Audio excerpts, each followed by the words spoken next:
Good afternoon. I'd like to call the Clayton Budget Audit Committee meeting to order. The time is now 4:30 p.m. I see that we have Committee Member Juan and Committee Member Tillman here. I don't have any hands in the audience for public comment, and I do not have any hands raised in Zoom for public comment, so we'll go ahead and close that item. We'll move on to our action item, which is conduct interview and recommend appointment to the Community Financial Sustainability Committee to be acted on by the full City Council. And I will turn this over. Thank you. Good afternoon. This will be the rest of our interviews from the meeting last week. So you have your one candidate here, so you don't have to do any jack in the box up and down to who is going to answer questions. So you will have the opportunity to discuss the committee and the work of the committee with your applicant. And once that interview is complete, I will ask that the committee consider all three interviews that were conducted and come to an agreement on what recommendations should be brought forward to the City Council for their action. So with that, I will turn it over to the committee to discuss with Mr. Kaplan. Thank you. Go ahead. Would you like to step forward? And it's okay if you don't. But so first, I want to say apologies for our last go round. I think some of the items took a little longer than we expected. I know that you patiently waited, but we were not able to get to you in time. I think there was a little misunderstanding. Those things happen. It's no big deal. So apologies for that. Thank you. We are here now, and thank you for returning. Yep.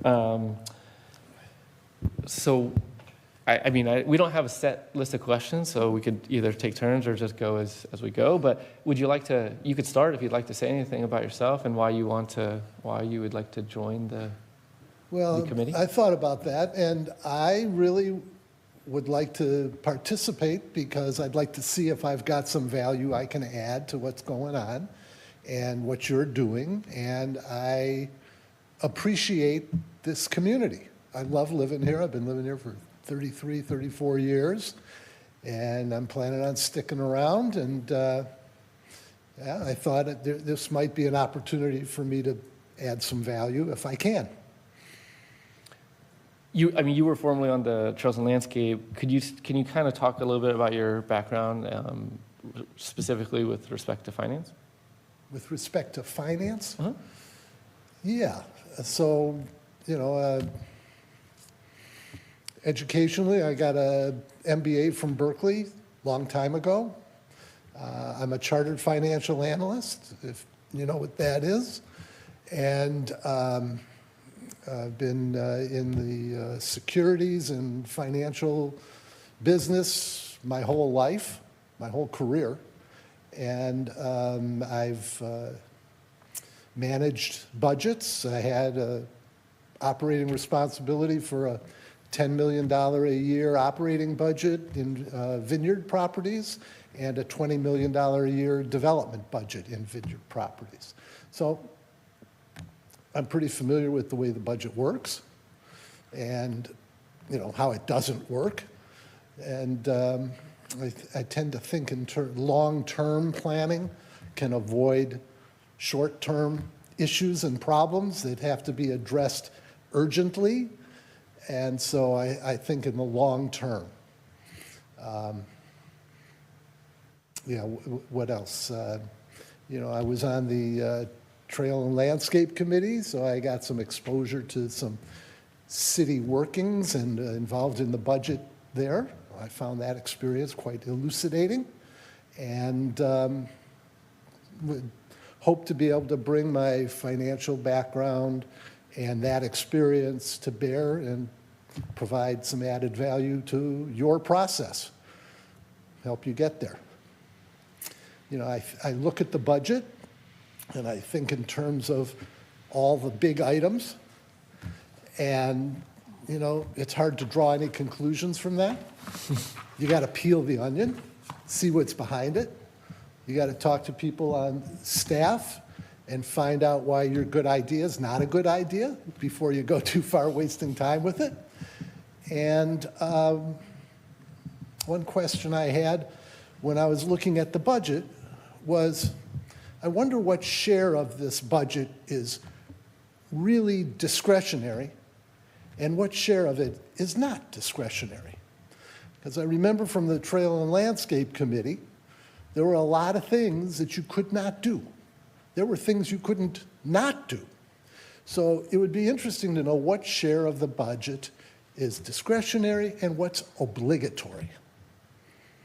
And I didn't see any of that in the statements, but I think that's I find that to be an interesting topic to look at when you're considering an annual or 5-year budget. Okay, no, that's great, thank you. I know there's been some discussion about whether the budget's balanced or not. There has been. And it's interesting, the numbers are all the same. But it really comes down to how you analyze those numbers and how you conclude. Yeah, I would And- say that the position of the budget relies, in some part significantly on estimates and assumptions of future activity. And so to the extent that the estimates or assumptions, if they were to come to fruition exactly as they were assumed, then, we'd be really prescient, but at the same time, then the results would be what they are. But in all likelihood, there will be deviation just because that's the nature of things. And then, where they fall out, either, favorably or unfavorably, and in what magnitude, I think, has yet to be seen. And, that's part of the work, I think, of this committee is to take a look at those things and where we have that sensitivity and how that impacts the overall results. So I say that as an assumption because I don't think the specific duties, the general duties of the committee are defined, but how the committee chooses to prosecute those activities is somewhat at the discretion of the committee. So you get a little bit of latitude in the choices that you make. Okay. I will also add that last week, when we were doing the other interviews, the city manager shared that the first meeting will be her sitting with all of you and kind of getting you guys all up to speed and giving you all of the information that you do need at your disposal, but they wouldn't really be doing a lot of work behind the scenes for you because we're just not staffed that way. It really would be up to the committee to dig into the actual budget and then offer us suggestions to take to the full council. So it's really putting all of your heads together, and so I'm not sure if you were able to listen in to some of the questions that they were answering. I did. Okay, good. So that we're not starting from scratch completely, which is Right. which is a good thing. And so that part of that is also that group being a feedback loop to the community, given the distrust that we had discussed last week, and people do want to hear from other people besides us. So that will also be key. So making sure that you guys can put your heads together, digest what you are evaluating, come up with some possible solutions or routes that we can take, and then the council will vote on it from there. Yeah. Okay, Does that make sense? it does. Okay. I'm not sure that gets the answer to my question of what's discretionary and what's obligatory. I don't think know. I would say that's probably not that doesn't have a well-defined answer. And it really is a question, as a thought exercise, it's a question of how much work are you willing to do? Because while I think we have obligated funds on a number of areas, like our debt service payments, for example, Oh, yeah. you would consider that obligatory, but theoretically, if you can always choose to default and then pay the consequences, so is that, what would you call that? I mean, I think That would be obligatory. that would be Yeah. a terrible outcome, but Yeah. at the end of the day, there are certain costs like our staffing structure and our commitments or maintenance and whatnot that are essentially obligatory, but in the short term, but there's nothing that's not on the table for what actions we want to recommend. So I think that's how I would approach it. I don't I would that there's- think maintenance is pretty obligatory. It You is. get a big bang for the buck out of maintenance. You do. But that's how I would look at it. Okay. If you put everything on the table, everything that you would consider, well, this is how we do things, everything's on the table, so you can raise those issues as best you see fit. I never find the answer to a question, a reasonable answer to a question of, that's how we've always done it. But so, The goal, I would say, would be to get away from that, please. yes, Yeah, okay, to the extent that we can. okay. So you mentioned that you had seen at least portions of the prior interviews. What would you say, in your view, based on what you've heard and what you've read, what do you think both the primary function of the committee is, in your view, and how would you execute that within the first 6 to 12 months, let's say? Well, like I say, you have to peel the onion and get down to the inside to see what makes up those big categories, and then maybe peel it a little further to get into it and then see what you see. You got to analyze all that stuff. But I think the biggest job for the committee to be most effective is to establish some credibility by being truthful and developing trust. And, that's how I always do things, and I find it works for me, but dealing with the public, I think, is more challenging. So I think that's the biggest challenge that the committee faces. I always felt on the Trail and Landscape Committee, when we talked about budget, what they were really looking for was a rubber stamp. When you say they, what do you mean by they? Who's they in that? Staff at that time. Okay. And I don't know what it's like now, but that's what I got from at that time. Yeah, I found that frustrating. You're not the only one. Quite a few people had expressed that, and I will say that the process changed a lot this year, and that the committee now has 10 people, because we just approved one the other night, but it had 9 since the beginning of the year, that have all been indoctrinated at the same time. They've all come up to speed, and so we are trying to catch up, since we did get behind in 2020 due to COVID. And so there have been a lot more meetings now that are planned. My intent, since I was the liaison for that, was to make sure that it wasn't just going to be a rubber stamp, and that they can actually start digging into some areas that do need to be fixed and addressed. There were pots of money that were set aside for actual improvements to take place, but because of COVID, that didn't happen. And so all of those things are starting to be ticked off and done.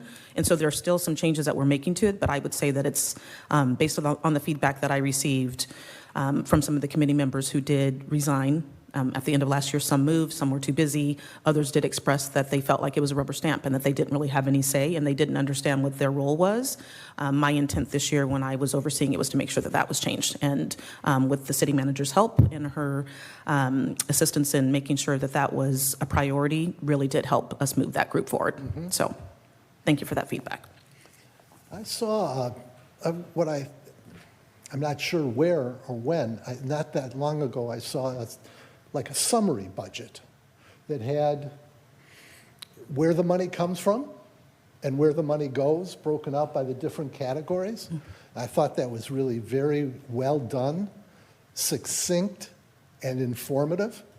So I went back to the website to look for it and couldn't quite find it again. I don't know what happened. It's one of those gremlins in the computer, but I think you know what I'm talking about. It is included in many of the staff reports, but in addition, it'd be located in the MD&A section of the ACFR. The MPNA? The MD&A.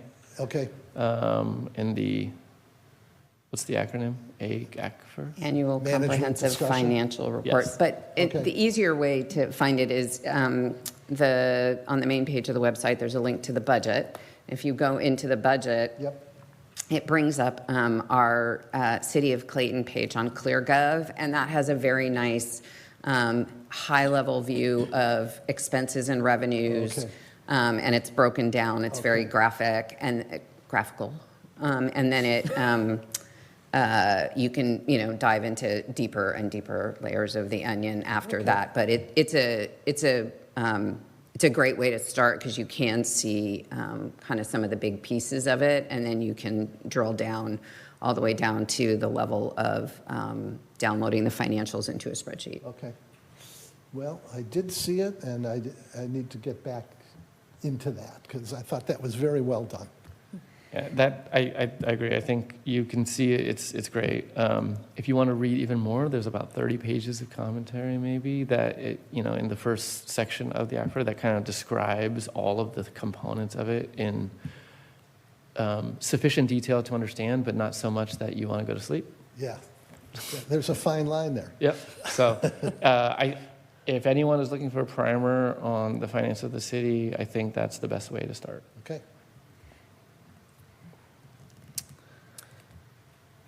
So as you were applying to be on this committee, knowing what the needs are that we set forth, were there any other concerns or things that you thought we should have been considering that you would like to bring to this committee?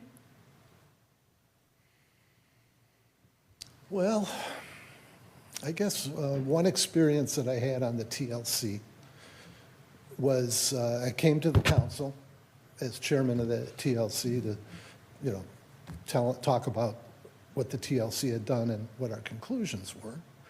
And my conclusion was there needed to be more set aside for reserves. And I got my 3-minute period of time to speak, and the city manager at that time, when I could no longer speak, said that, well, I'm always getting more requests for more services. So there's a dynamic tension in providing for reserves or providing for more services.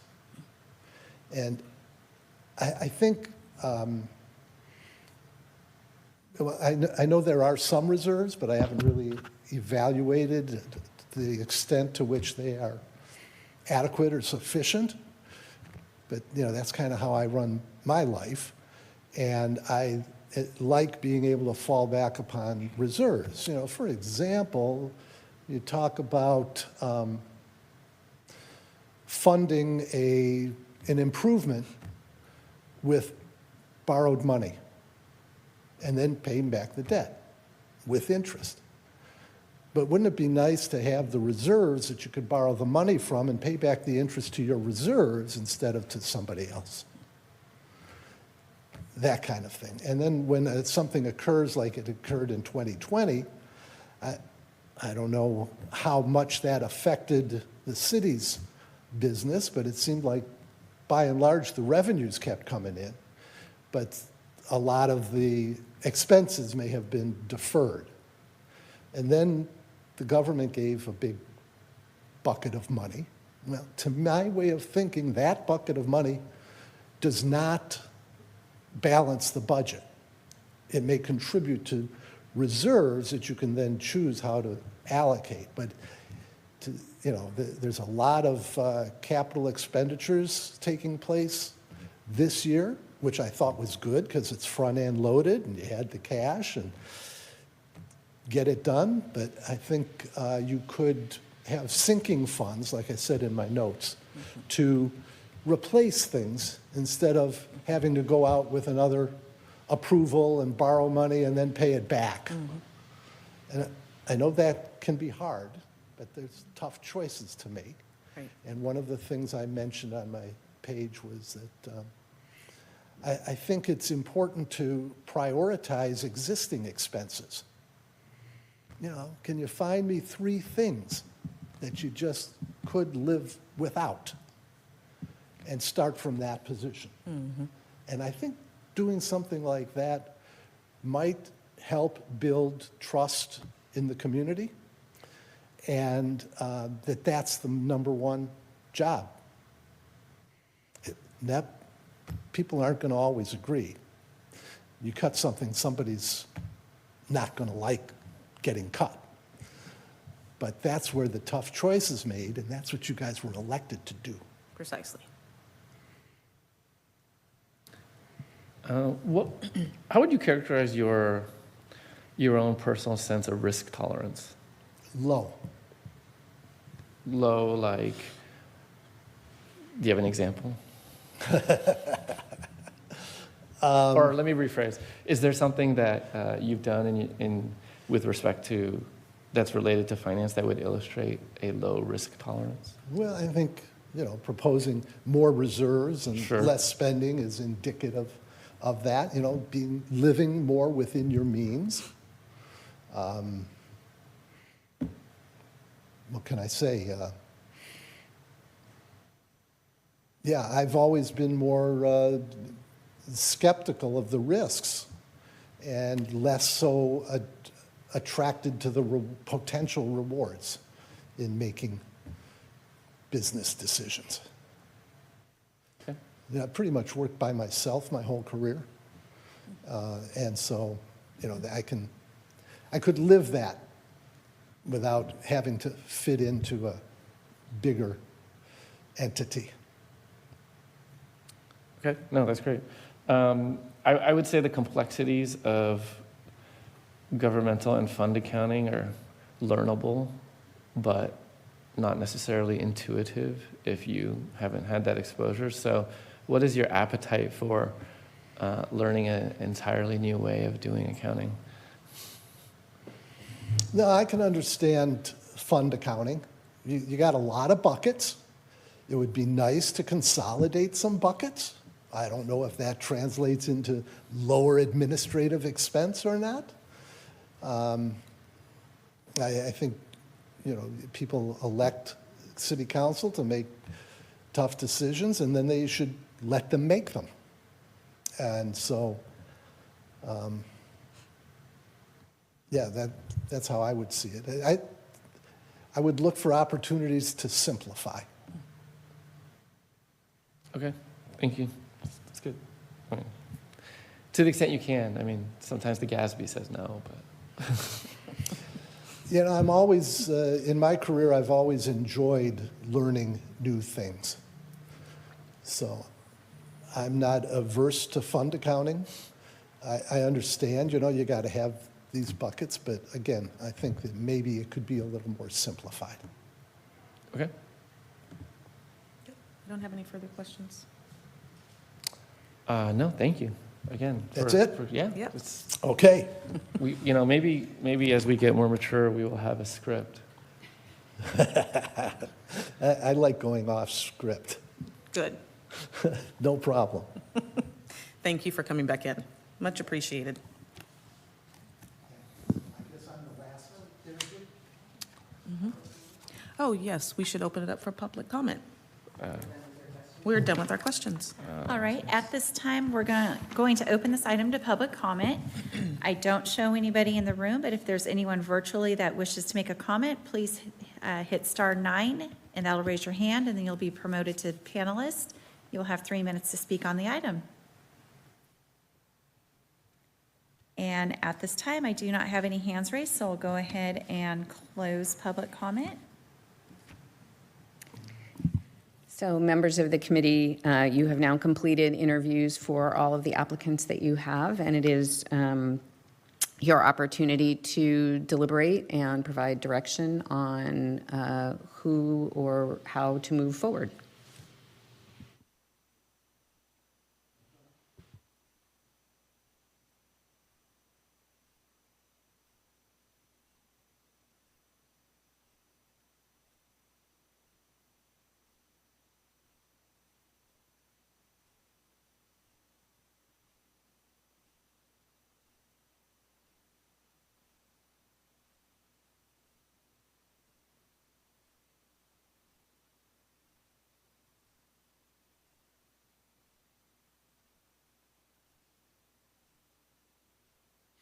So you have the opportunity with 3 candidates to recommend moving forward 0, 1, 2, or 3.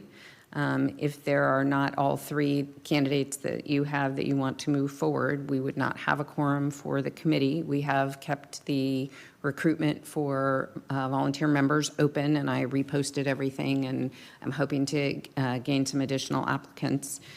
So my recommendation would be, if you're not going to seat a majority in order to have a quorum, that we wait to bring forward anything to the council until there is a majority. There's no point in seating a couple of people if they can't meet. Right. Of course, you could tell me that you want to move forward with seating fewer than 3, and I will bring that forward on the 20th. But they ultimately cannot meet until they're a quorum, so.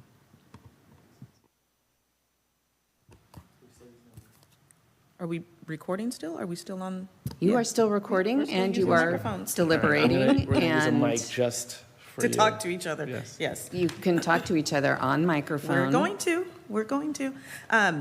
I said last week when we were here that I was comfortable moving forward with Jim and with Hank. And I'm also comfortable moving forward with Howard. I think that given that, one, it's a volunteer position, it's unpaid, each of them do have love for the city and definitely want to help in some way and have some type of financial background. I think it would be great how they work together amongst themselves as a team. We'll let them figure that out. I do like a lot of the ideas that Jim Killeran had. Some of them might have been maybe a little bit, well, again, I'm going to let the committee figure that out, but he definitely had a lot of great ideas and ways to move forward. I do like having Hank on there just because he does at least bring to the group some of what the thinking was in his role as treasurer. Whether or not I agree that the treasurer role should be more robust is aside from that, right? So Separate question. yeah, completely. But he can at least be there to answer some of the questions that that committee might have starting out.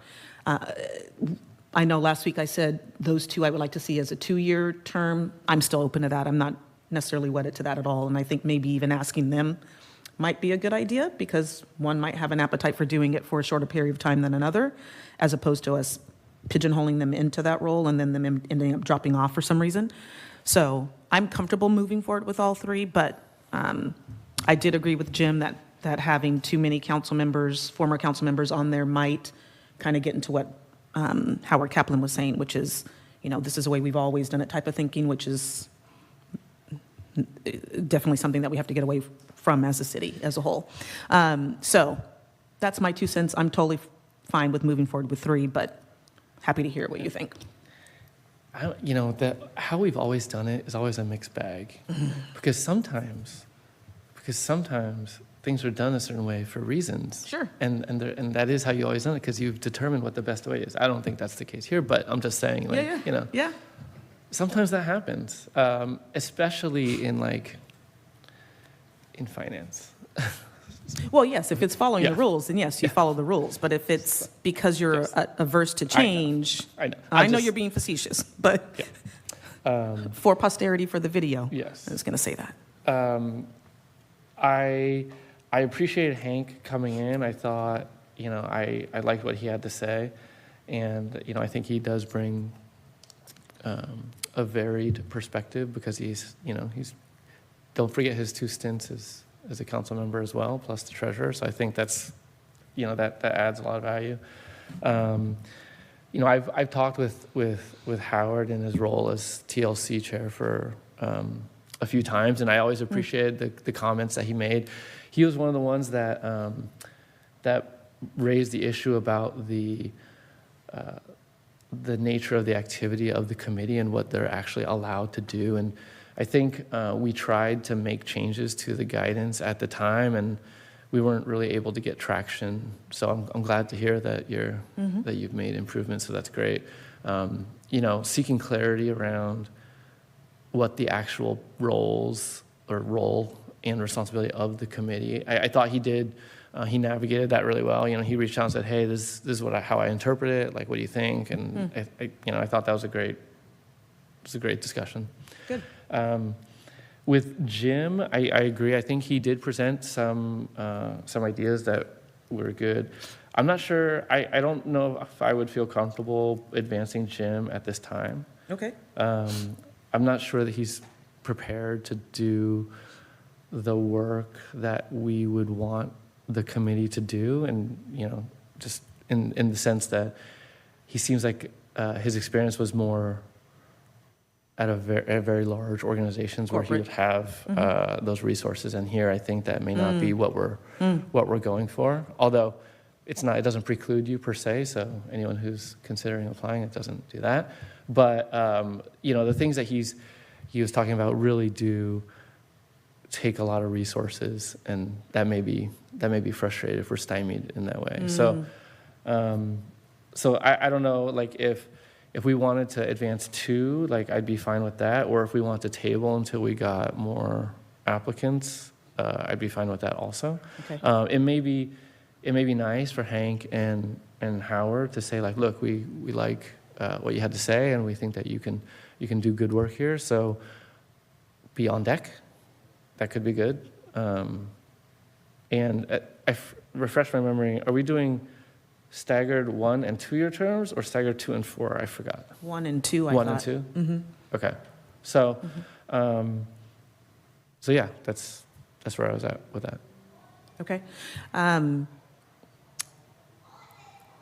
Is the only hang-up that, I'm going back to Jim Killeran now, is that the concern that he's going to expect staff to be able to produce XYZ things for him, and he's not going to get it, and they'd have to dig in more on their own? I think that's part of it. Jim and I have talked several times, I think, outside of this process, and I'm not sure that this is the best fit for him in what he is wanting to do. Oh, okay. So, Okay.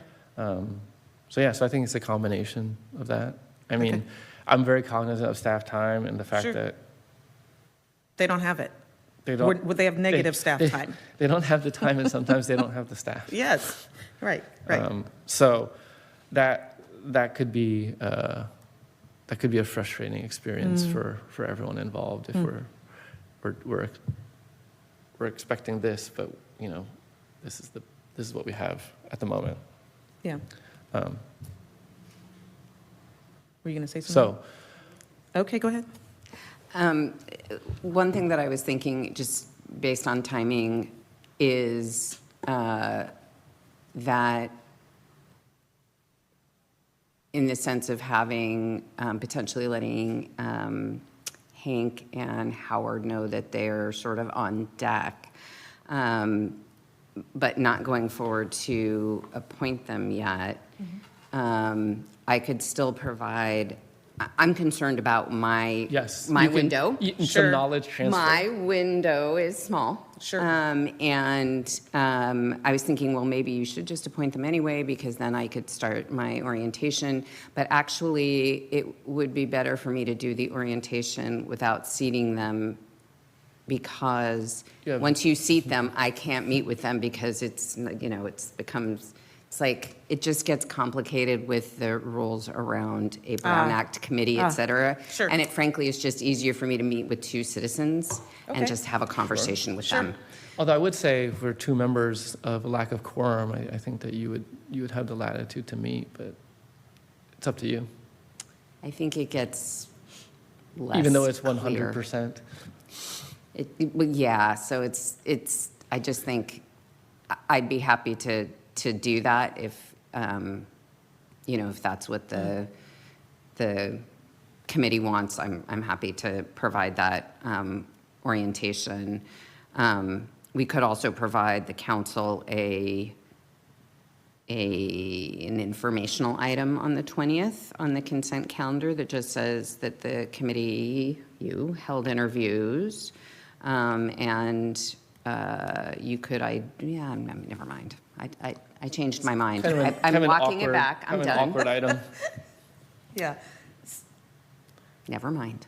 I mean, I would feel comfortable if we want to do the appointment, but I don't want to throw a wrench in what you're thinking, or if we just simply communicate that, you're on deck, so to speak. I don't think there's an official term for that. I guess I wouldn't be meeting with a majority of the committee, in a sense. You wouldn't be meeting with a quorum. I would not be meeting with a quorum.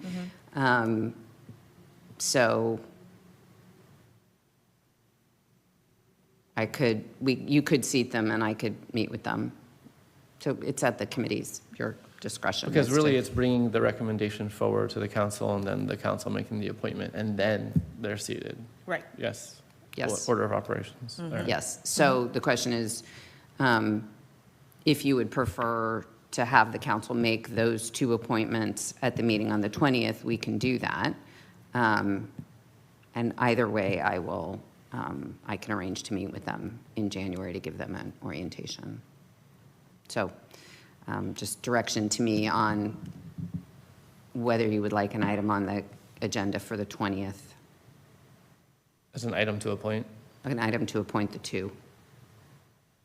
Do we have to tell you what term that is, or is that the full council deciding that? I would ask that you recommend the terms. But ultimately, it is the latter. Right. Correct. But they're going to look at the two of you and Yeah. say what term would you Yes. like. See, then I'm almost going to go back to your first point, which was to wait to appoint. My only concern, and it's very minor, is after the orientation, if either's thinking, this is not what I signed up for at all, then we're still starting from scratch. And so it almost might be better to have the orientation with them. I'm going back and forth. To know if we're really, truly starting from scratch, with trying to find all new members, if that doesn't go over. But I guess it's the same don't difference. think It it doesn't really really matters. matter. It doesn't matter. Then I say, let's move forward with the appointment of the two of them. And we may as well stagger the two so that they're both not rolling off at the same time. Good idea. Say again? That's a good idea. Yeah. And I. Flip a coin? No, do you want to draw it out of an envelope like they did Yeah, in that's what I was Richmond? Oh, gosh. No. How often does that happen? Oh, it was bananas. Very rare. It wasn't any rarer than what happened in San Mateo. Was it San well, Mateo? that is, That was ridiculous. But aside from that, we could talk about that offline. I'm thinking perhaps maybe Hank for the 1 year and Howard for the 2. And my rationale for that is, well, it would be nice if there were 3 people so that Hank can kind of give that transfer of knowledge for the 1 year, and then the others would be staggered. But I'm not really wedded, so That's if fine. you've got a bit better idea, then I'm happy to hear it. Okay. I mean, or it's- both of them for 2-year terms, and let your later appointments start their 1-year terms after that. We could. They are the first people to step up. They Yeah, are the that's people true. who Yeah. have given the most I'm fine. interest. That's I true. think that Let's do that. I think that's very reasonable as well. Yeah, I'm fine with that too. 2-year terms. Appoint Yes, 2-year terms. yes, Okay. please. That will go on the agenda. Yep. That's one of the action items. It's your preference as to whether that's an action item or a consent item. I mean, it should be a discussion, I would guess, if it's, I was going to put it on the action calendar, so yes. Good. No, I think that's good. yep. Okay. So that is your action. Committee members, both say aye, please. Aye. Aye. Thank you. All right, that item is now closed. It is 5:08 PM, and we will go ahead and adjourn the meeting this evening. Thank you. Thank you. Thank you, Janet.